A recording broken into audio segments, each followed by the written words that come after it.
রাজনৈতিক সিদ্ধান্ত রাজনীতিবিদরাই নেবে, সেনাবাহিনী নয়, হুঁশিয়ারি এনসিপির। আওয়ামী লীগকে পুনর্বাসনের চেষ্টা, প্রতিহতের ঘোষণা। রাজনৈতিক দল কার্যক্রম করতে পারবে কি পারবে না, এটি সম্পূর্ণই একটি রাজনৈতিক সিদ্ধান্ত। সেখানে সেনাবাহিনী কিংবা রাষ্ট্রীয় এমন কোনো প্রতিষ্ঠান তাদের আসলে এই বিষয়ে কোনো ধরনের মন্তব্য, পরিকল্পনা বা সিদ্ধান্ত প্রস্তাবনা দেওয়ার কোনো ধরনের এখতিয়ার নেই। ঈদে আকাশপথে বাড়ি ফেরা যাত্রীর চাপ কম, বিমানের অতিরিক্ত ফ্লাইট থাকলেও বেসরকারি এয়ারলাইন্সগুলোর এখনো ঘোষণা নেই।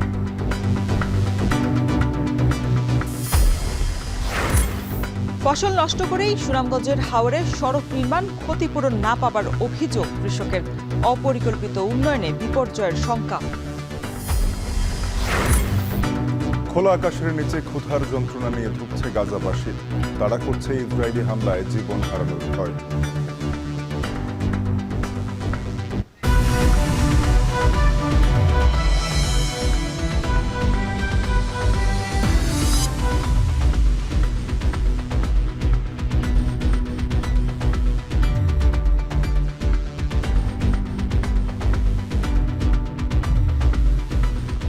গণতান্ত্রিক রাজনৈতিক সিদ্ধান্ত রাজনীতিবিদ ও জনগণই নেবে, এখানে সেনাবাহিনী কিংবা অন্য কোনো প্রতিষ্ঠানের এখতিয়ার নেই বলে জানিয়েছেন জাতীয় নাগরিক পার্টি এনসিপির আহ্বায়ক নাহিদ ইসলাম।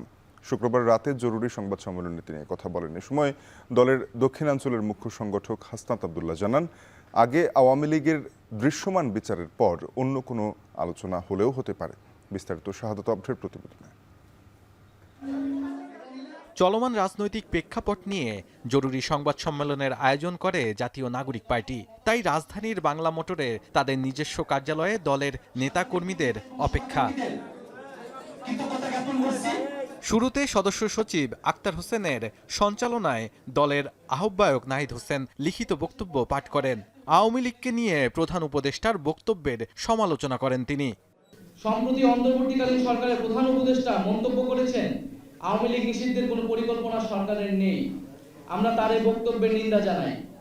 আওয়ামী লীগ কর্তৃক সংগঠিত পিলখানা হত্যাকাণ্ড, শাপলা হত্যাকাণ্ড, আগ্রাসন বিরোধী আন্দোলনে হত্যাকাণ্ড, গুম, ক্রসফায়ার, ভোট ডাকাতি সহ জুলাই হত্যাকাণ্ডের বিচার প্রশ্নে কার্যকর অগ্রগতি দৃশ্যমান হওয়ার আগে রাষ্ট্রের দায়িত্বশীল পদ থেকে এই ধরনের বক্তব্য অনাকাঙ্ক্ষিত।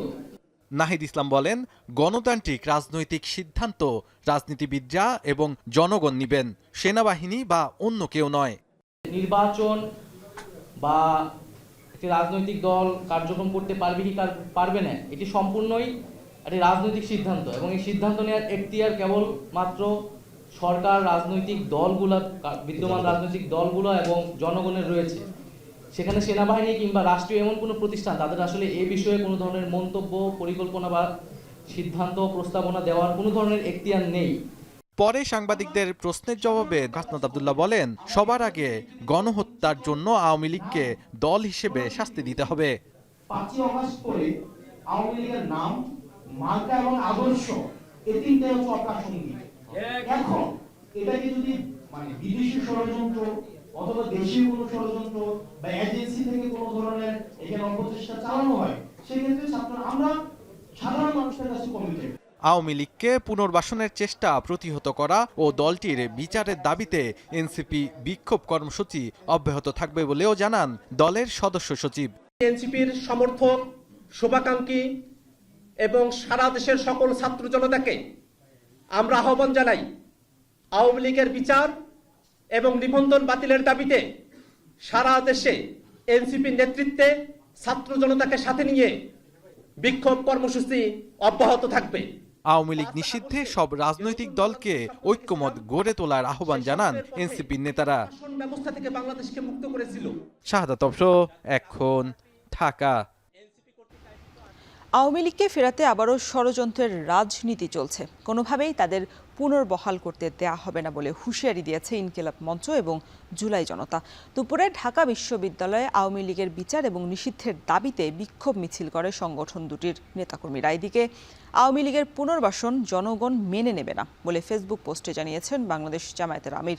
আর গণহত্যায় জড়িতদের বিচারে জোর দিয়েছেন বিএনপির সিনিয়র যুগ্ম মহাসচিব রুহুল কবির রিজভী। বাকিটা জানাচ্ছেন সাজিদ আরাফাত। গণ অভ্যুত্থানের 7 মাস পর ফের আওয়ামী লীগ নিষিদ্ধের দাবিতে উত্তাল দেশের রাজনৈতিক অঙ্গন। সামাজিক যোগাযোগ মাধ্যম থেকে রাজপথ, প্রতিবাদ প্রতিরোধে মুখর। আওয়ামী লীগকে ফেরানোর বিষয়ে ছাত্রনেতাদের ওপর চাপ দেয়া হচ্ছে বলে অভিযোগ করে হাসনাত আবদুল্লাহর ফেসবুক পোস্টের পরই প্রতিবাদে ফুঁসে উঠেছে ছাত্র জনতা।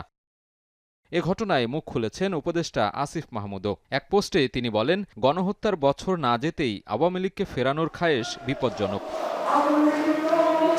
ঢাকা বিশ্ববিদ্যালয়ে প্রতিবাদ মিছিল বের করে ইনকিলাব মঞ্চ ও জুলাই জনতা। দাবি জানানো হয় দ্রুত আওয়ামী লীগকে নিষিদ্ধ করার। তাদের পুনর্বাসন ঠেকাতে পদক্ষেপ নেয়ার দাবি জানায় সংগঠনটির নেতাকর্মীরা। আমার ভাই, আমার বোন রূপু হোসেন, রিয়া গোপ, আনাস, ওয়াসিম, মুগ্ধের রক্তের কসম, আমাদেরকে এক ফোঁটা বিন্দু রক্ত থাকতে খুনি আওয়ামী লীগকে আমরা পুনর্বাসন করতে দিব না। এদিকে বাদ জুমা বায়তুল মোকাররমের সামনে প্রতিবাদ জানায় হেফাজতে ইসলাম। সংগঠনটির নেতারা বলেন, আওয়ামী লীগের নাম নিশানা বরদাস্ত করবে না দেশের মানুষ। বিচারের আগে তাদের রাজনীতি করার সুযোগ নেই। ছাত্র জনতার রক্তের বিচার না হওয়া পর্যন্ত বাংলাদেশের রাজনীতিতে আওয়ামী লীগ এবং হাসিনার নাম নিশানা এদেশের মানুষ বরদাস্ত করবে না। শান্তিপ্রিয় দেশের রাজনীতিতে আগুন ঢালবার জন্য আমি বারণ করব, খবরদারে আগুন নিয়ে খেলবেন না। এদিকে এ বিষয়ে জামায়াতের আমির ফেসবুক পোস্টে লিখেছেন, আওয়ামী লীগের পুনর্বাসন জনগণ মেনে নেবে না। বর্তমান পরিস্থিতিতে সবাইকে সংযত, সতর্ক ও ঐক্যবদ্ধ থাকার আহ্বান জানান তিনি। দক্ষিণখানে দুস্থদের মাঝে ঈদ সামগ্রী বিতরণের সময় বিএনপির সিনিয়র যুগ্ম মহাসচিব রুহুল কবির রিজভী বলেন, গণহত্যাসহ আওয়ামী লীগের সব অন্যায়ের বিচার হতে হবে। বিএনপিকে নিয়ে মিডিয়া ট্রায়াল হচ্ছে, যা কাম্য নয়। গণ আন্দোলনে রক্ত ঘটানোর জন্য, ধ্বংস করার জন্য, দমন করার জন্য কার নির্দেশ? আওয়ামী লীগের কোন নেতাদের নির্দেশ রয়েছে? আপনারা এগুলোর বিচার দ্রুত নিশ্চিত করতে পারলে আওয়ামী লীগের পুরনো দল, এখন সেই দল যারা অপরাধী, অপরাধের বিচার হলে তারপরে জনগণ কাছে গিয়ে তারা, জনগণ যদি তাদেরকে রাজনীতি করার সুযোগ দেয়, তো সেখানে তো আমাদের কিছু বলার নাই। প্রতিবাদের অংশ হিসেবে সারা দেশের জেলা উপজেলায় আওয়ামী লীগের বিচার ও নিষিদ্ধের দাবিতে গণস্বাক্ষর ও অবস্থান কর্মসূচির ঘোষণা করে গণ অধিকার পরিষদ। এই পট পরিবর্তনের পরেও আমরা দেখতে পাচ্ছি বিভিন্ন রাজনৈতিক দল ভোটের কথা চিন্তা করে আওয়ামী লীগের কালো টাকা পেতে ভিতরে ভিতরে গোপনে গোপনে আওয়ামী লীগকে প্রোটেক্ট করছে, আওয়ামী লীগের পক্ষে অবস্থান নিচ্ছে। এদিকে আগামী ৭২ ঘন্টার মধ্যে আওয়ামী লীগ নিষিদ্ধে কার্যকর পদক্ষেপ নেওয়া না হলে কঠোর কর্মসূচির হুঁশিয়ারি দেয় চট্টগ্রামের জাতীয় নাগরিক পার্টির নেতাকর্মীরা। বাংলাদেশের মানুষ আওয়ামী লীগের রাজনীতি চায় না। বাংলাদেশ থেকে আওয়ামী লীগকে হাজার হাজার শহীদের বিনিময়ে ব্যান করতে হবে। এদিকে আওয়ামী লীগকে নিষিদ্ধের দাবিতে জগন্নাথ বিশ্ববিদ্যালয় ছাড়াও রাজশাহী সহ দেশের বিভিন্ন স্থানে বিক্ষোভ মিছিল ও সমাবেশ করেছে ছাত্র জনতা ও রাজনৈতিক দল। সাজিদ আরাফাত, এখন, ঢাকা। যারা সংস্কার শেষে নির্বাচনের কথা বলছে তারা রাজনৈতিক চক্রান্ত করছে বলে মন্তব্য করেছেন বিএনপির ভারপ্রাপ্ত চেয়ারম্যান তারেক রহমান। শুক্রবার সন্ধ্যায় রাজধানীর ইস্কাটনে পেশাজীবীদের সম্মানে বিএনপির ইফতার মাহফিলে ভার্চুয়ালি যুক্ত হয়ে কথা বলেন তিনি। অনুষ্ঠানে দলের মহাসচিব মির্জা ফখরুল ইসলাম আলমগীর বলেন, আবেগ দিয়ে নয়, বাস্তববাদী হয়ে নতুন বাংলাদেশ গড়তে হবে। পরিবর্তন বা সংস্কার দরকার নির্বাচনের জন্য, সেগুলোকে সম্পন্ন করে নির্বাচন অনুষ্ঠান করাই হবে এখন সবচেয়ে বড় উইজডমের কাজ, এবং এখন সেই উইজডমের কাজটা করাই বোধহয় সবচেয়ে ভালো হবে। দীর্ঘ ১.৫ দশকের মাফিয়া শাসনকালে তরুণ প্রজন্মের প্রায় ৩.৫ কোটি ভোটার সহ কেউ ভোট দিতে পারেননি। সুতরাং এইসব ভোটারদের রাজনৈতিক ক্ষমতায়ন নিশ্চিত করার জন্য সবার আগে প্রয়োজন জাতীয় নির্বাচন অনুষ্ঠান। নাগরিকগণ রাজনৈতিকভাবে ক্ষমতাশালী না হলে কোনো সংস্কারই কিন্তু টেকসই হবে না। দেশের আকাশপথে এবার বাড়ি ফেরা যাত্রীর চাপ তেমন একটা নেই, তাই বেসরকারি এয়ারলাইন্সগুলো থেকে এখনও আসেনি অতিরিক্ত ফ্লাইটের ঘোষণা। তারা বলছে সড়ক এবং রেল যোগাযোগ সহজ হওয়ায় গেল বছর থেকেই আকাশপথে বাড়ি ফেরা যাত্রীর চাপ কম। তবে রাষ্ট্রীয় পতাকাবাহী বিমান বাংলাদেশ এয়ারলাইন্সের 13টি অতিরিক্ত ফ্লাইট চলবে 3টি রুটে। বাকিটা জানাচ্ছেন নাইম আবির।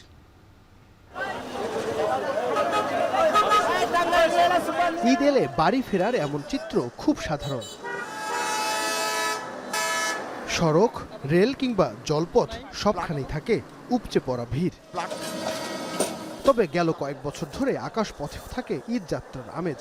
অল্প সময় আর ভোগান্তিহীন যাত্রায় অনেকেই হাওয়াই জাহাজে চেপে ফেরেন ঘরে। প্রতিবার ঈদ এলে তাই নাগালের বাইরে চলে যায় বিমানের টিকিটের দাম। যাত্রী চাপে অতিরিক্ত ফ্লাইটের ঘোষণা আসে এয়ারলাইন্সগুলো থেকে। তবে এবারে চিত্র খানিকটা ভিন্ন। এ পর্যন্ত অভ্যন্তরীণ বিভিন্ন রুটে টিকিটের চাপ তেমন একটা নেই। 25 মার্চ থেকে চাপ বাড়ার প্রত্যাশা এয়ারলাইন্সগুলোর, তাই বেসরকারি এয়ারলাইন্সগুলো থেকে এখনো পর্যন্ত আসেনি অতিরিক্ত ফ্লাইটের ঘোষণা। তবে ঈদের দিন থেকে পরের 3 দিন কক্সবাজার রুটে পর্যটকের চাপ আছে।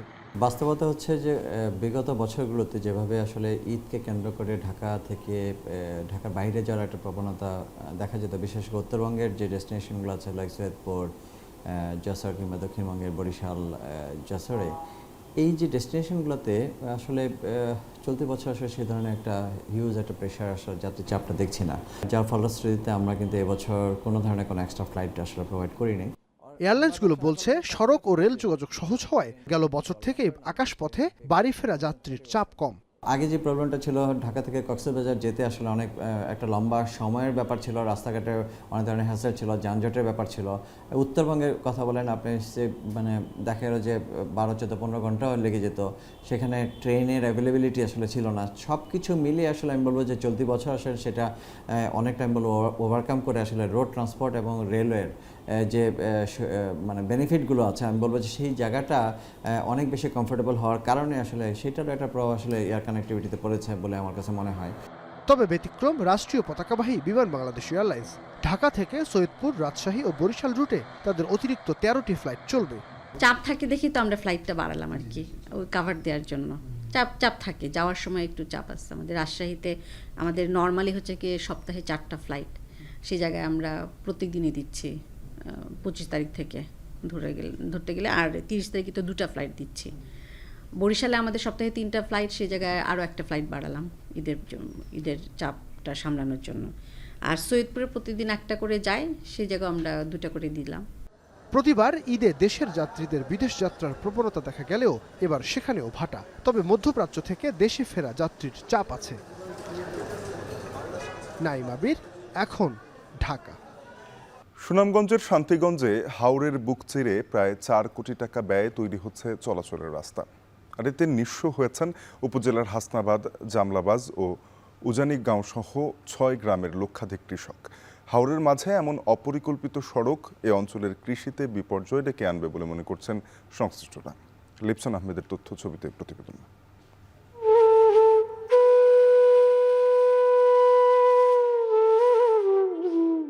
ভাটির জেলা সুনামগঞ্জের অর্থনীতি মূলত কৃষি নির্ভর। এখানকার 10 লাখের বেশি মানুষ কৃষির সঙ্গে জড়িত। এবছর 137টি হাওরে প্রায় 2,23,410 হেক্টর জমিতে বোরো চাষাবাদ করেছেন 12 উপজেলার কৃষকরা, যেখান থেকে প্রায় 4,500 কোটি টাকার ধান উৎপাদনের কথা। তবে হাওর জুড়ে যখন বোরো ধানের সবুজ সমারোহ, তখন সুনামগঞ্জের শান্তিগঞ্জের লাখো মানুষের জীবন জীবিকায় জড়ানো সাংহাই হাওরে কৃষকদের চোখে মুখে বেদনার ছাপ। কারণ তাদের শ্রমে ঘামে ফলানো কষ্টের ফসল গোলায় তোলার আগেই হাওরের বুক চিরে চলছে সড়ক নির্মাণ কাজ।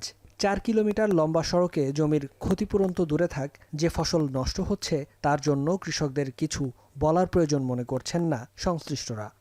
যে রাস্তাটা হইতেছে, এই রাস্তাটা মানুষের কোনো প্রয়োজন নাই। কামলাবাজ, আসনাবাজ, ডুংরিয়া খের কোনো প্রয়োজন নাই, অপ্রয়োজনীয় একটা রাস্তা। আমরা যে বা যারা মালিক আছি এই বিষয়ে কেউই তারা বা কোনো বিষয় নিয়ে অবগত করছে না যে আসলে তোমরা জমির রাস্তা যাইতো, এই মাটি ফেলানো হইতো। আমরা যে এই যে ফসলের জমিন নষ্ট করে, আমরা তো ইকার কোনো মুনাফা নাই। আরও অনেক জায়গা নিচে আবার নতুন করে খনন করে আরও নিত। তা আমরা এটা কিভাবে আমরা এটা থেকে নিষ্পত্তি পাই। তবে ঠিকাদারি প্রতিষ্ঠানের দাবি, যাদের ফসল নষ্ট করে রাস্তা নির্মাণ করা হচ্ছে তাদের ক্ষতিপূরণ দেয়া হবে। এলাকার মুরব্বী গণ্যমান্য লোকের মাধ্যমে টাকাগুলো দেওয়া হয়েছে কৃষকের হাতে। এবছর আমরা বলছি কথা করছি এবং লিস্ট করছি, যার ধান ফসলি জমি নষ্ট হইতেছে তাহলে আমরা ক্ষতিপূরণ দেব।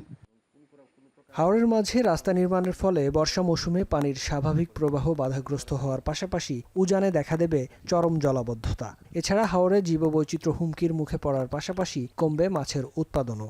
আমরা আমাদের জায়গা থেকে মনে করছি যে এটা হাওরের জন্য একটা ক্ষতিকর, এবং এটার যারা এই প্রকল্প নিয়েছেন তারা আবার পুনর্বিবেচনা করে এই কৃষকের ফসল রক্ষার্থে, হাওর রক্ষার্থে, হাওরের বৈচিত্র্য রক্ষার্থে যাতে সবাই এগিয়ে আসেন। জাইকার অর্থায়ন এবং দুর্যোগ ব্যবস্থাপনা ও ত্রাণ মন্ত্রণালয়ের একটি বিশেষ প্রকল্পে হাওরের এই সড়ক নির্মাণ কাজ করছে ঢাকার জেবি ইনোভেশন নামের একটি ঠিকাদারি প্রতিষ্ঠান, যার ব্যয় ধরা হয়েছে প্রায় 4 কোটি টাকা। এদিকে হাওরের প্রকৃতি, পরিবেশ ও কৃষকদের ক্ষতি করে কোনো কাজ করা ঠিক হবে না বলে মন্তব্য করেছে স্থানীয় প্রশাসন। কৃষক এবং অন্যান্য স্টেক হোল্ডাররা যদি আমাদের কাছে এখানে এই নিয়ে কোনো ধরনের তাদের অভিযোগ বা পরামর্শ আমাদের কাছে পাঠানো হয়, তাহলে আমরা আমাদের ইতিমধ্যে ঊর্ধ্বতন কর্তৃপক্ষের কাছে আমরা এই জিনিসটা প্রেরণ করব। যেহেতু একটা সরকারি সংস্থা কাজটা করে, এটার পূর্ব অনুমোদন আছে, আমরা যথাযথ কর্তৃপক্ষের গোচরে আনবো যেন তারা যথাযোগ্য এই পরিবেশের যে ইমপ্লিকেশন আছে এই বাঁধের উপর সেটা যথাযথভাবে বিবেচনায় নিয়ে যে সিদ্ধান্ত নেওয়া যুক্তিযুক্ত সেই সিদ্ধান্তটা গ্রহণ করবে। এরই মধ্যে হাওরের বুকে সড়ক নির্মাণে ধানসহ 20 হেক্টর জমির ফসল নষ্ট হয়েছে। নষ্ট হওয়া এই ফসলের বাজার মূল্য প্রায় 30 লাখ টাকা বলে দাবি কৃষকদের। এখন সুনামগঞ্জ। যমুনার বালুময় চর এখন ভরে উঠেছে ফুল এবং ফসলে। এর উপর ভর করেই বদলে যাচ্ছে চরাঞ্চলের মানুষের আর্থ-সামাজিক অবস্থা। তবে অনুন্নত যোগাযোগ ব্যবস্থার কারণে উৎপাদিত ফসল বাজারজাত করতে না পারায় ন্যায্য দাম পাচ্ছেন না কৃষকরা। বাজারজাত নিশ্চিত করার পাশাপাশি চরে উচ্চ ফলনশীল ফসল চাষাবাদে আগ্রহ বাড়াতে কাজ করছে কৃষি বিভাগ। রিফাত রহমানের প্রতিবেদন, ছবি তুলেছেন ইমরান শেখ।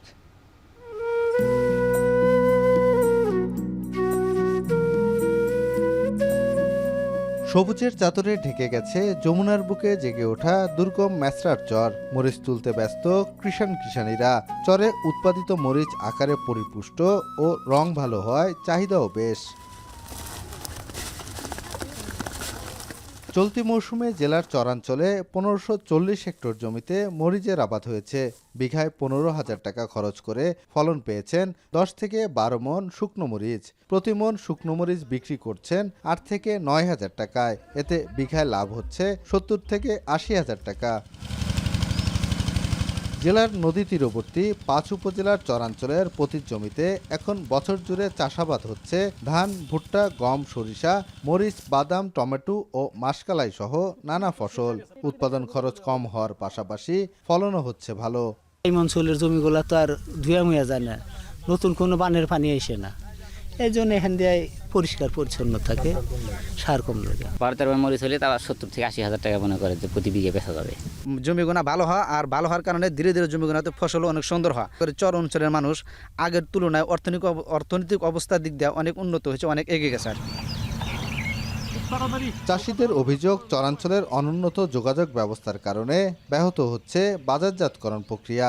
এতে মিলছে না ন্যায্য দাম। এ অবস্থায় ঋণ সুবিধার কথা বলছেন কৃষকরা। শস্য উৎপাদন করি, সেই শস্য সংরক্ষণ করার কোনো ব্যবস্থা নাই।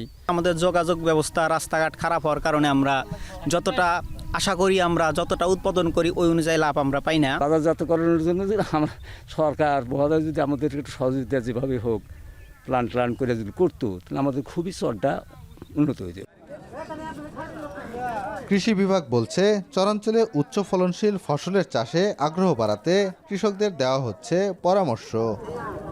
আমরা চেষ্টা করছি কৃষি বিভাগ থেকে আমাদের আধুনিক কৃষি প্রযুক্তি সম্পর্কে আমাদের কৃষক ভাইদের সম্যক ধারণা দেওয়ার জন্য। এর বাইরেও কৃষি পুনরুদ্ধার আমাদের সারা বছর বিভিন্ন ধরনের বিভিন্ন ফসল আমরা পুনরুদ্ধার দিয়ে থাকি। পরিবহন এবং বাজারজাতকরণ এই বিষয় নিয়ে আমরা কৃষি বিভাগ বিভিন্ন প্রকল্পের মাধ্যমে একটা নির্দিষ্ট পয়েন্টে তাদের পণ্যগুলোকে জমায়েত করে সেখান থেকে তারা যেন কোনো আড়তে দিতে পারে সেই ব্যবস্থা করা হচ্ছে। যমুনার দুর্গম চরাঞ্চলের পতিত জমিগুলোতে এমন বৈচিত্র্যময় ফসল ফলিয়ে নিজেদের ভাগ্যের চাকা ঘোরাচ্ছে চরাঞ্চলের কৃষকরা বলছেন, কৃষি প্রণোদনার সাথে সরকারি ঋণ সুবিধা এবং উৎপাদিত ফসলের বাজারজাতকরণ নিশ্চিত করা গেলে এসব চরাঞ্চলই হয়ে উঠবে দেশের অন্যতম শস্য ভাণ্ডার, যা সমৃদ্ধ করবে দেশের কৃষি অর্থনীতিকে। রিফাত রহমান, এখন সিরাজগঞ্জ। নেত্রকোনার সীমান্তবর্তী 2 উপজেলায় সুপেয় পানির সংকটে লক্ষাধিক বাসিন্দা। শুকনো মৌসুমে পানি সংগ্রহে অনেককে যেতে হয় মাইলখানেক দূরে। সংকট নিরসনে কোনো উদ্যোগ নেই। প্রশাসন জানিয়েছে বিশেষ প্রকল্পের মাধ্যমে বিশুদ্ধ পানি সরবরাহের পাশাপাশি স্থায়ী সমাধানের চেষ্টা করছে তারা। বিশ্ব পানি দিবসে নেত্রকোনা থেকে রিফাত আহমেদ রাসেলের প্রতিবেদন। নেত্রকোনার প্রাকৃতিক সৌন্দর্যে ঘেরা সীমান্তবর্তী 2 উপজেলা দুর্গাপুর ও কলমাকান্দা। পাহাড় ও টিলা অধ্যুষিত 2 উপজেলায় ক্ষুদ্র নৃগোষ্ঠী ও বাঙালি মিলিয়ে কয়েক লাখ মানুষের বসবাস, কিন্তু এর মধ্যে লক্ষাধিক বাসিন্দা সুপেয় পানির তীব্র সংকটে। কলমাকান্দার গোপালপুর গ্রামের বাসিন্দা বৃদ্ধা রোজিলা সাংমা। পানি সংগ্রহের কষ্ট তার প্রায় 40 বছরের। দৈনিক চাহিদা মেটাতে পাহাড়ের নিচে গর্ত করে দিনে কয়েকবার পানি সংগ্রহ করতে হয়। বয়সের ভারে শরীর সাই না দিলেও দিনে কয়েকবার পাহাড় বেয়ে নিচে নামতে হয়। পানি না থাকার কারণে আমরা এই ঝর্ণার পানি খাই। তো ভোর সকালে 3টায় উঠে আমি অনেক পানি সংগ্রহ করছি। সীমান্ত ঘেঁষা প্রায় প্রতিটি গ্রামের চিত্র একই। বিশেষ করে নভেম্বর থেকে এপ্রিল পর্যন্ত শুকনো মৌসুমে এসব এলাকায় অগভীর নলকূপে পানি মেলে না। তখন তাদের ভরসা হয়ে দাঁড়ায় মৃতপ্রায় ঝর্ণা ও খাল বিলের পানি। শুকনো মৌসুমে আমাদের অনেক কষ্ট হয়, তারপর খেতে হয় যখন আমাদের নিতেই হয়। অনেক দূর থেকে আসি, তারপর এখান থেকে পানি নিতে হয়, আমাদের অনেক কষ্ট হয়। পাহাড়ি এলাকা হয় এখানে মাটির গভীরে পাথর থাকায় নলকূপ বা বৈদ্যুতিক টিউবওয়েল স্থাপন বেশ ব্যয়বহুল। স্থানীয়ভাবে রিং টিউবওয়েল বসানো হলেও শুকনো মৌসুমে আয়রনের কারণে তাও পানির অযোগ্য হয়ে যায়। বাধ্য হয়ে খালবিলের পানি ব্যবহারে বিভিন্ন রোগে আক্রান্ত হচ্ছেন স্থানীয়রা। কিছু কিছু কলে যদি পানি থাকে সেগুলো হচ্ছে আপনার আয়রন যুক্ত, এগুলো খাওয়ার অনুপযোগী একদম। ঝর্ণার পানি আমরা ব্যবহার করি, কিন্তু ওই পানিগুলো আসলে খাওয়ার যোগ্য নয়। বিভিন্ন সময় ওই উদ্যোগ নেওয়া হয় থেকে কিন্তু কোনো কাজ হয় না। তার ফলে নানা রকম জলাশয় থেকে, ঝর্ণা থেকে এরা অস্বাস্থ্যকর পানি উত্তোলন করার ফলে তাদের নানা শারীরিক সমস্যা সহ স্বাস্থ্য ঝুঁকির মধ্যে তারা বসবাস করে। প্রশাসন বলছে জেলায় সুপেয় পানির সরবরাহ নিশ্চিতে চেষ্টা চলছে। কিছু গভীর নলকূপ বরাদ্দের জন্য এশিয়ান ডেভেলপমেন্ট ব্যাংকের অনুদানে একটা প্রকল্প চলমান আছে। এই প্রকল্পের আওতায় যে পানি সরবরাহ এবং স্যানিটেশনের যে ব্যবস্থাপনা আছে তাদেরকেই সর্বোচ্চ অগ্রাধিকার দিয়ে প্রকল্পটি প্রণয়ন করা হয়েছে। পানির লেয়ারটা একদম আসলে নিচে নেমে যায়, সুপেয় পানির খুবই অভাব। সেখানে আমরা সরকারের কাছে আরো বেশি বরাদ্দ চাইব, যাতে এরকম যদি হয় অন্তত 10টা পরিবারের জন্য আমরা একটা সাবমার্সিবল টিউবওয়েলের ব্যবস্থা করতে পারি, তাহলে মোটামুটি সংকুলন হবে। নেত্রকোনার 10 উপজেলায় টিউবওয়েল স্থাপনের একটি প্রকল্প চলমান রয়েছে, যার আওতায় জেলার 86টি ইউনিয়নে 7 শতাধিক টিউবওয়েলের স্থাপন করা হচ্ছে। এক একটি টিউবওয়েল স্থাপনে খরচ হচ্ছে প্রায় 1.5 লাখ টাকা। সেই হিসেবে পুরো প্রকল্পের ব্যয় 32 কোটি টাকার বেশি। রিফাত আহমেদ রাসেল, এখন নেত্রকোনা। 2023 সালে দেশের রেকর্ড পরিমাণ চায়ের উৎপাদন হলেও গেল বছর এনটিসির বাগানে শ্রমিক অসন্তোষ, তীব্র খরা আর অতিবৃষ্টির কারণে চা শিল্পে পড়েছে নেতিবাচক প্রভাব। উৎপাদন কমেছে 10 ভাগ। এবছরও অনিশ্চয়তা নিয়েই শুরু হয়েছে চা উৎপাদন। দেশে অবৈধভাবে চায়ের প্রবেশ ঠেকাতে পারলে এবং চায়ের ন্যায্য দাম নিশ্চিত করতে পারলে এই শিল্প ঘুরে দাঁড়াবে বলছেন সংশ্লিষ্টরা। এম এ হামিদের প্রতিবেদনে দেখুন বিস্তারিত। দেশে 168টি চা বাগানের মধ্যে মৌলভীবাজারেই 92টির অবস্থান। 2023 সালে চা শিল্পের ইতিহাসে সর্বোচ্চ 10 কোটি 29 লাখ কেজির বেশি চা উৎপাদন হলেও 2024 সালে প্রতিকূল আবহাওয়ার কারণে কমেছে চা উৎপাদন। এছাড়া শ্রমিক অসন্তোষ উৎপাদন কম হওয়ার অন্যতম কারণ। বিভিন্ন কারণে অনেকগুলি বাগান বন্ধ হয়ে গেছে এবং এই বাগানগুলো বন্ধ হওয়ার কারণে আসলে একটু প্রোডাকশন কম হচ্ছে। নর্থ বেঙ্গলে তেঁতুলিয়াতে তারা প্রপারলি চা ম্যানুফ্যাকচারিং করতে পারতেছে না, তারা পোর কোয়ালিটির চা তৈরি হচ্ছে, যার জন্য ওইদিকে চা বেশি হয়, আমাদের ভালো চাগুলা উপযুক্ত দাম পাচ্ছে না। এ বছরও 10 কোটি 3 লাখ কেজি চা উৎপাদনের লক্ষ্যমাত্রায় শুরু হয়েছে চা উৎপাদন। উৎপাদনকারীদের দীর্ঘদিনের অভিযোগ, উৎপাদন খরচের বিপরীতে বাড়েনি চায়ের দাম ও বিক্রি। এক্ষেত্রে চায়ের গুণগত মান বৃদ্ধির পরামর্শ দিলেন ব্যবসায়ীরা। চা বোর্ড 160 টাকা করে নির্ধারিত করা হয়েছে। যদি 160 টাকা করে সেই চাটা কিনা হয়, এটা 186.6 টাকা আসে, কিন্তু মার্কেটে দেখা যায় যে 180 টাকার চাও পাওয়া যায়। তাহলে আমার প্রশ্ন হচ্ছে সেই চাটা কোত্থেকে আসে? টি বোর্ডের একটা ফ্ল্যাট রেট আছে যেটা 160, এখন পর্যন্ত 160 টাকাটা মানে উঠে নাই। আর 160 টাকা দিয়ে কেনার মতো অনেক চা নাই, অনেক চা আছে এর চেয়ে নিচে 130-40 টাকার চা এরকমও আছে, কিন্তু কেউ কিনতে পারছে না। চা উৎপাদন তো গত বছর থেকে অনেক কমে গেছে, অলমোস্ট 12% কমা। এই পরিস্থিতিতে আমরা সম্মিলিতভাবে শ্রমিক, মালিক এবং সরকার তিনটা সম্মিলিতভাবে আমরা উদ্যোগ নিচ্ছি। যখন আমাদের কাজের পরিধি বাড়াইতে, আমাদের শ্রমিকদের আউটপুটটা বাড়াইতে। ভালো মানের চা নিলামে না ওঠায় বায়াররাও চা কিনছেন কম। তারা বলছেন সমতলে চা উৎপাদন বৃদ্ধি পেলেও এর গুণগত মান ভালো নয়, এজন্য দামও কমে যাচ্ছে। এদিকে চা বোর্ড বলছে উৎপাদন বৃদ্ধি ও বিদেশে চা রপ্তানির জন্য নেওয়া হচ্ছে নানা উদ্যোগ। কোয়ালিটির প্রথম হচ্ছে লিপ কোয়ালিটি যদি ভালো না হয় ভালো চা হবে না। Good leaf, good tea, good price, each other interrelated. আপনি যদি ভালো চা না অফারিং করেন তাহলে ভাইয়েরা চা নিবে না। এই সেক্টরে যেহেতু একটু প্রবলেম হচ্ছে, কস্ট অফ প্রাইসটা আমাদের সবসময় বেশি। যারা মেজর স্টক হোল্ডার যারা পারচেস করছে তাদের আরেকটু কনসেন্ট্রেট করা উচিত, পারচেস প্রাইসটা বাড়ানো উচিত। সবকিছু মিলে আমাদের রপ্তানি কমে গিয়েছিল, দ্যাট ইজ ট্রু, বাট 2024-এ বেড়েছে। কিন্তু এই বাড়াটাতে আমরা যে খুব বেশি happy, nothing of that nature. আমাদের রপ্তানি আরও বাড়ানোর অপরচুনিটি আছে এবং সব অপরচুনিটি আমরা এক্সপ্লোর করছি। 1854 সালে সিলেটের মালনীছড়া চা বাগানের মাধ্যমে দেশে প্রথম বাণিজ্যিক ভিত্তিতে চা চাষ শুরু হয়। দেশে মোট উৎপাদিত চায়ের অর্ধেক আসে মৌলভীবাজারের বাগান থেকে। এখন মৌলভীবাজার। মাছের সরবরাহ কমায় কক্সবাজারে রমজানের শুরু থেকেই 50 থেকে 100 টাকা বাড়তি দামে বিক্রি হচ্ছে বিভিন্ন সামুদ্রিক মাছ। বাজারে ইলিশের দেখা মিললেও ছোট আকারের মাছ বিক্রি হচ্ছে চড়া দামে। এ বিষয়ে বিস্তারিত জানাতে কক্সবাজার ফিশারি ঘাট থেকে যুক্ত হয়েছেন সহকর্মী মন্তোষ বেদজ্ঞ। মন্তোষ, বাজারে মাছের সরবরাহ এখন কেমন, দরদাম নিয়ে বিস্তারিত জানাবেন। শাফিন, রমজানের শুরু থেকে ব্যবসায়ীরা যেটি বলছেন যে মাছের সরবরাহ বেশ কম রয়েছে, তবে কিছুদিন আগে থেকে কিছুটা সরবরাহ আসলে বেড়েছে এবং আজকেও সরবরাহ কিছুটা বেড়েছে। আমরা এখানে বাজারগুলো যেটি দেখেছি, আমরা আছি কক্সবাজার মৎস্য অবতরণ কেন্দ্র এলাকায়। এটি এখানকার সবচেয়ে বড় পাইকারি মাছ বিক্রির বাজার এবং জেলার যে আহরিত মাছ সেটির 70% কিন্তু এই অবতরণ কেন্দ্রটিতে আসে। এবং এখানে আমরা যেটি দেখেছি যে আজকে ইলিশের সরবরাহ মোটামুটি গত কিছুদিনের তুলনায় বেড়েছে, তবে দামে খুব একটা ফারাক আসলে পড়েনি। এখানে আমরা বাজার ঘুরে যেটি দেখেছি যে ছোট আকারের অর্থাৎ 250 থেকে 300 গ্রাম ওজনের যে ইলিশ সেটি বর্তমানে 600 টাকা প্রতি কেজি বিক্রি হচ্ছে। এর বাইরে 300 থেকে 400 গ্রাম ওজনের যে ইলিশ সেটি 700 টাকা প্রতি কেজি, 500 থেকে 600 গ্রাম ওজনের যে ইলিশ সেটি 1000 টাকা প্রতি কেজি, এরকম দামে আসলে বিক্রি হচ্ছে। এবং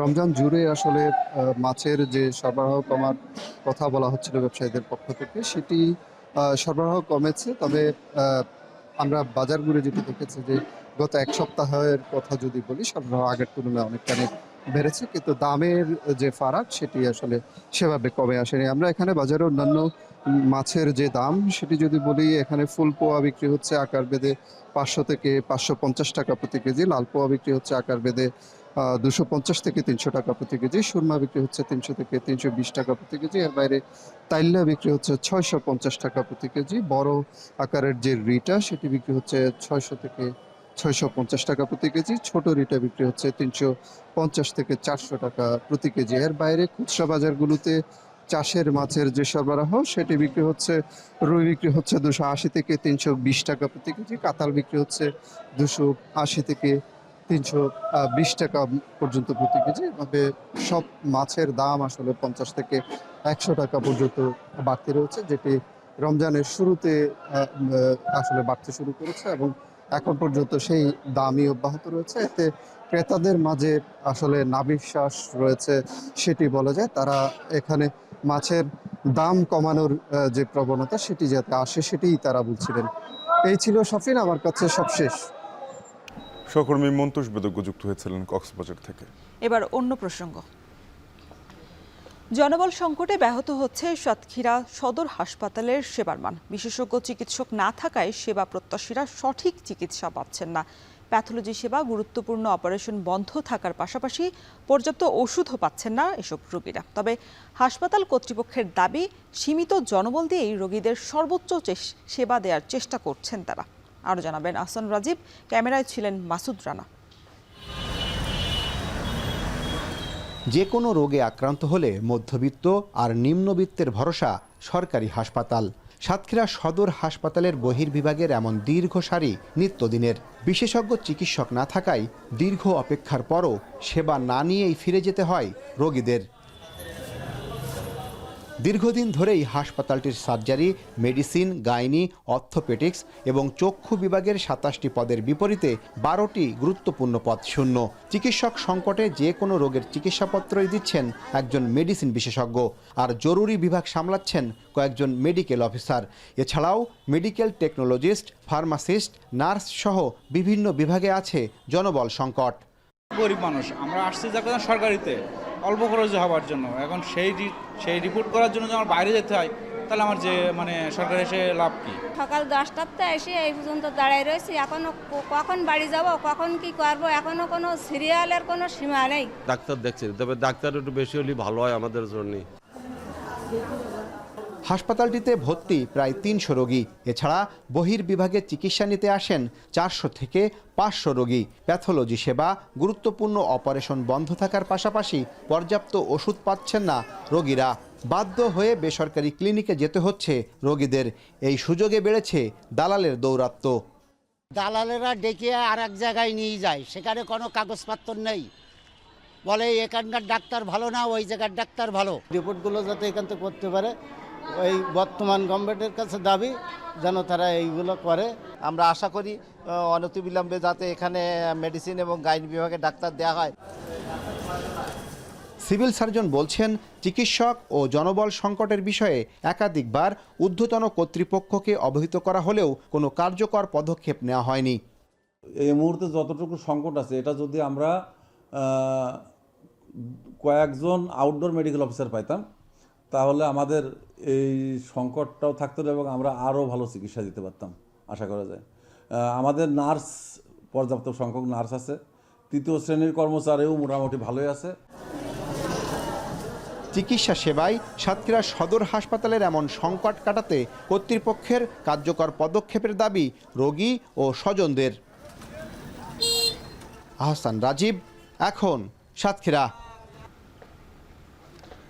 ঈদ ঘিরে দেশীয় আমেজে কেনাকাটায় ব্যস্ত সময় পার করছেন যুক্তরাজ্যে বসবাস করা বাংলাদেশিরা। এতে জমজমাট হয়ে উঠেছে লন্ডনের ঈদ বাজার। সকাল থেকে রাত পর্যন্ত ক্রেতাদের আনাগোনায় মুখর থাকছে শপিং মলগুলো। লন্ডনে থাকা বাংলাদেশিদের ঈদ উদযাপন প্রস্তুতি ও কেনাকাটার বিস্তারিত থাকছে নাইম হাসানের প্রতিবেদনে। পবিত্র ঈদ উল ফিতরকে সামনে রেখে যুক্তরাজ্যে জমে উঠেছে ঈদ বাজার। লন্ডনের গ্রিন স্ট্রিটের ঈদ বাজারে ক্রেতা সমাগম সবচেয়ে বেশি, যেখানে মিলছে বাংলাদেশ সহ এশিয়ার বিভিন্ন দেশের ঐতিহ্যবাহী পোশাক ও নানা ধরনের পণ্য। গ্রিন স্ট্রিট ছাড়াও হোয়াইট চ্যাপেল, ইলফোর্ড, রমফোর্ড এলাকাগুলোতে জমে উঠেছে ঈদ বাজার। বিদেশের মাটিতে থেকেও দেশীয় আমেজে কেনাকাটার সুযোগে খুশি যুক্তরাজ্য বসবাসরত প্রবাসী বাংলাদেশিরা। স্বজনদের জন্য নতুন পোশাক ও বাহারি ঈদ সামগ্রী কিনতে লন্ডনের শপিং মলগুলোতে ভিড় করছেন তারা। যে বাঙালিদের আমেজ দেখা যায়, শপিং এর আমেজ, বাঙালি পাকিস্তানি বলেন, ইন্ডিয়ান বলেন, এটা দেখলে আপনি ফিল করবেন না যে আপনি দেশের বাইরে আছেন। লন্ডনের বুকে আমরা গ্রিন স্ট্রিট, আমরা সাউথ হলে এসে আমরা ঠিকই পরিবারকে নিয়ে এর আমেজে শপিং করতে পারি। ক্রেতা সমাগম থাকলেও ঈদ সামনে রেখে এখনো আশানুরূপ বিক্রি হয়নি বলে দাবি বিক্রেতাদের। তবে ধীরে ধীরে ক্রেতার সংখ্যা বাড়তে থাকায় শেষ সময়টায় বিক্রি বাড়ার আশা ব্যবসায়ীদের। Big rush nowadays, but customers buying capacity is very less. But hopefully we are waiting for the Kastani last week, inshallah.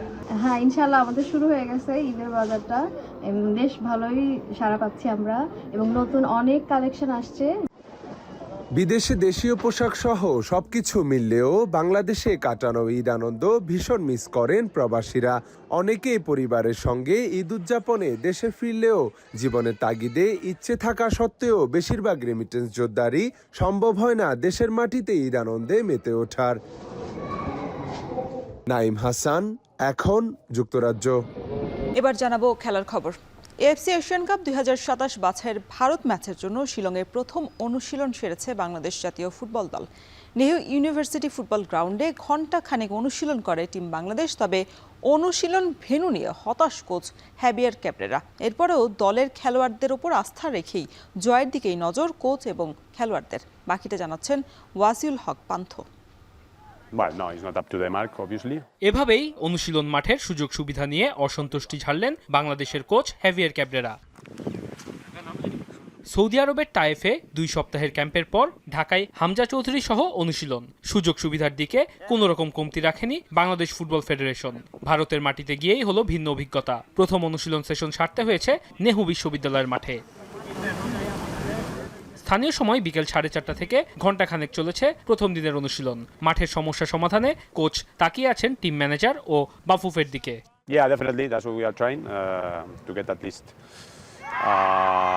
One or two more days the main training venue, the main stadium for the training. So let's see. That's the manager job and the federation. Let's let them manage the situation. Cricket হোক বা football, Bangladesh Bharat match মানেই আলাদা উত্তাপ। প্রতিপক্ষের খেলোয়াড়রাও পরিচিত, আর প্রতিবেশীদের বিপক্ষে নিজেদের সর্বস্ব উজাড় করে দেন খেলোয়াড়রা। দেশকে তাই ভালো ফলাফল দিতে চান কোচ খেলোয়াড়রা। ভালো ফল বলতে এইমাত্র মানে এই সময়টা বুঝতেছি ইনশাল্লাহ আমাদেরকে জিততে হবে। না, আমরা অবভিয়াসলি এখন আসলে ওইদিকে ফোকাস দিতেছি না, কারণ আমাদের হচ্ছে মেইন ইন্টেনশনটা হচ্ছে এখন 25 তারিখ আমাদের ভালো করতে হবে। And the good thing is that many of our players in different age groups has already played against India, many of them in seniors, some of them under 23s in different staffs. So in that sense I think all of us already have some experience. Hamza চৌধুরীর দলে অন্তর্ভুক্তি অনুপ্রেরণা হিসেবে দেখছেন ফুটবলাররাও। হামজা থাকাটা আসলে টিমের প্রতিটা প্লেয়ারের জন্যই অনেক মোটিভেশন কাজ করবে, কারণ তার মতো প্লেয়ার আমরা আমাদের দলে আছে, এটা আমরা আসলে আমাদের অনেক মোটিভেশন। তো আমরা চেষ্টা করবো সে আমাদের ক্যাম্পে প্রথম আসছে, তো তাকে একটা ভালো খেলা উপহার দেওয়ার এবং ম্যাচ আমরা সবাই মিলে একটা ম্যাচ জেতার জন্য চেষ্টা করব।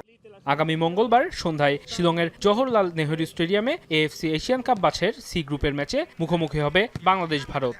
যে ম্যাচ দিয়ে লাল সবুজের জার্সিতে অভিষেক হবে সাবেক লেস্টার সিটি তারকা হামজা চৌধুরীর। ওয়াসিউল হক পান্থ, এখন। গেল বিপিএল দিয়ে লিখেছেন নিজের প্রত্যাবর্তনের গল্প।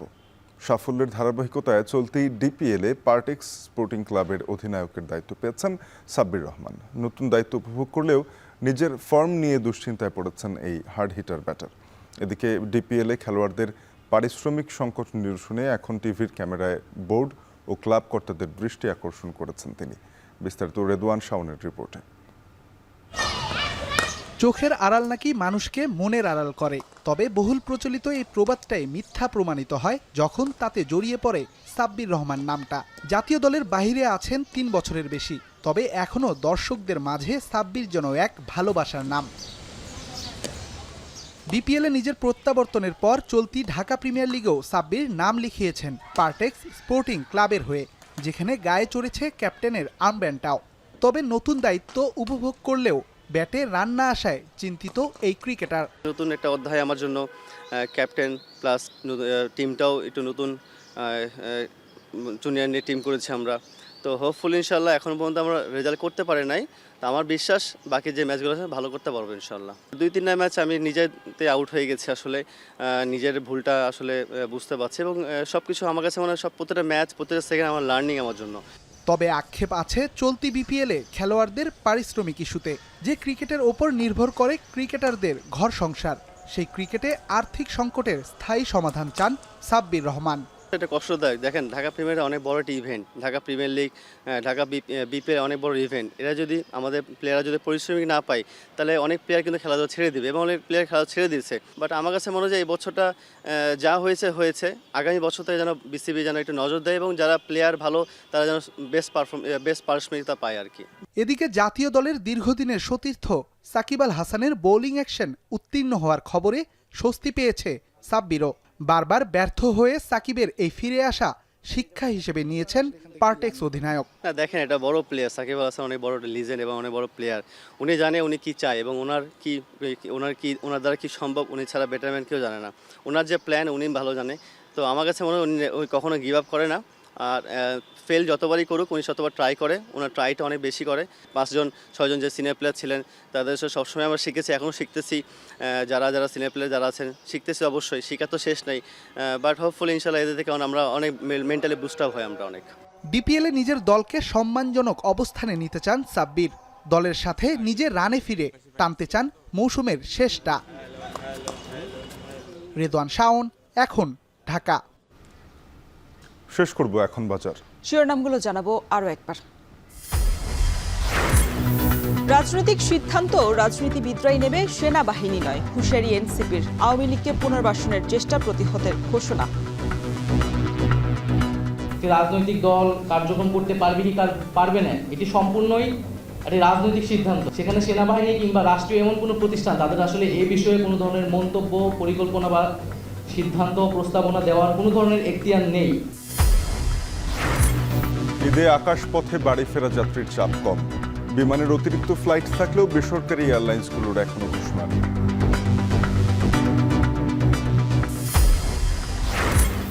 ফসল নষ্ট করেই সুনামগঞ্জের হাওরে সড়ক নির্মাণ, ক্ষতিপূরণ না পাওয়ার অভিযোগ কৃষকের। অপরিকল্পিত উন্নয়নে বিপর্যয়ের শঙ্কা।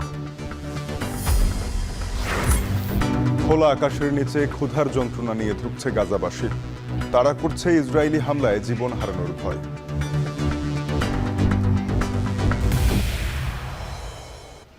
এই ছিল এখন বাজারের আয়োজনে। এখন টেলিভিশন ওয়েবসাইটে দেখতে ভিজিট করুন www.ekon.tv। যুক্ত থাকুন ফেসবুকে facebook.com/tv.ekon, ইউটিউবে দেখতে ভিজিট করুন youtube.com/c/ekontv।